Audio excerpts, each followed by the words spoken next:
On fait énormément d'économies d'essence, de carburant, de conduire avec le véhicule intermédiaire. Je pense qu'on n'a pas besoin de grosses voitures pour se déplacer.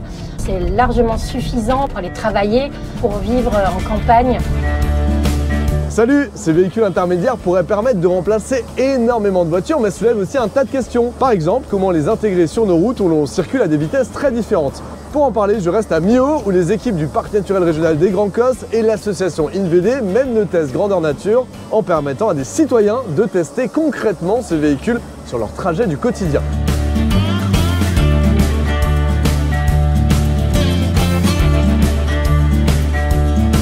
Ça fait plus d'un mois que j'expérimente le véhicule intermédiaire et j'en suis vraiment ravie, en fait, vraiment contente. Les objectifs de l'expérimentation, c'est d'abord de collecter des retours d'expérience de la part de ces testeurs. Je suis surprise justement avec les automobilistes. Oui, je les trouve assez respectueux dans l'ensemble en fait. Et l'idée, c'est aussi de collecter des retours des autres usagers de la route, donc les automobilistes, les piétons, etc. Et tout ça va informer ensuite à la fois les constructeurs pour la mise au point de leur véhicule et à la fois les aménageurs pour savoir qu'est-ce qui est adapté pour permettre la circulation de ces véhicules.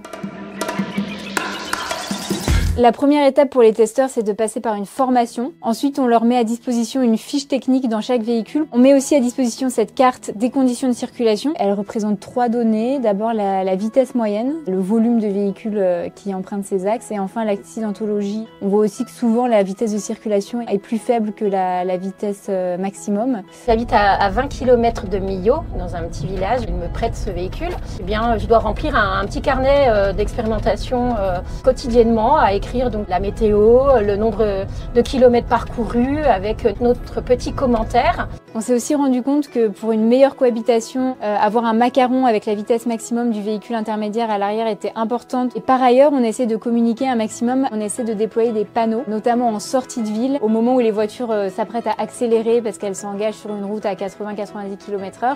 Et alors, la stratégie mobilité du parc, c'est de réduire l'autosolisme en développant un bouquet de solutions, partager l'usage de la voiture, le transport collectif, toutes les solutions de mobilité active, le vélo évidemment. L'idée, c'est aussi de maintenir des commerces de proximité dans les villages.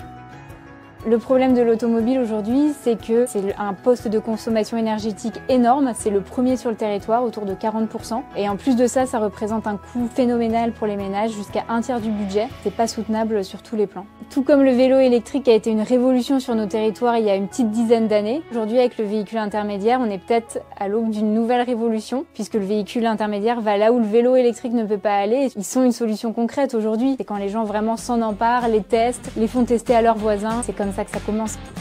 Ça me dépanne vraiment puisque ça m'a permis d'aller travailler et puis d'enchaîner sur un CDI 35 heures voilà, à la Maison Causse en tant que maroquinière et du coup je suis ravie puisque sans cette solution je serais passée à côté d'un vrai contrat de travail.